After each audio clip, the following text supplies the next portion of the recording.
Hey guys, today we are with chemistry question of thermodynamics. Two blocks of same metal having same mass at T1 and T2 temperature respectively in contact with each other and allowed to attain thermal equilibrium at constant pressure. The change in entropy delta S for this process. देखो question क्या है कि A B container है और block उनके पास metal है having temperature T1 and T2। देखो same mass है दोनों ब्लॉक्स का, ए और जो बी दोनों ब्लॉक्स है ना उनके पास सेम मास है, बट टेम्परेचर उनका T1 एंड T2 है।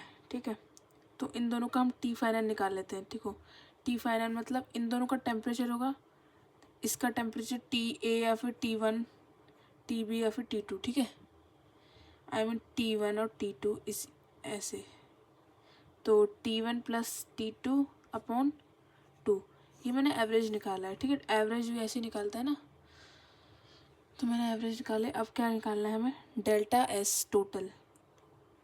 देखो हमें क्या निकालना है? Change in entropy. क्या निकालना है? Change in entropy delta S for this process. तो हमारे पास दो है ना, दो सिस्टम है काइंड ऑफ, टू ब्लॉक्स, तो उनका हमें टोटल निकालना पड़ेगा। तो delta S A plus delta S B. तो चेंज इन एंट्रोपी का फॉर्मूला क्या होता था? चेंज इन एंट्रोपी का फॉर्मूला होता था delta N C P L N T final upon T initial होता था फॉर्मूला। ठीक है, अब इसी फॉर्मूले को यूज़ करते हैं यहाँ पे। चलो, N C P L N T final upon T1 into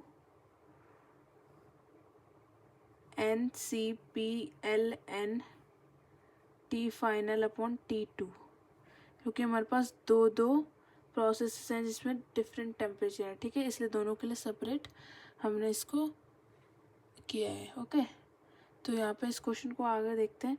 मैंने एन सी पी को कॉमन ले लिया, L N T final upon T1 into T final upon T2। ठीक है, N C P L N T final upon T1 into T2 का square.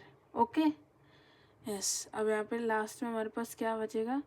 N C P L N T1 plus T2 का upon 4T1 T2 का whole square. Hope you got the answer. Thank you so much.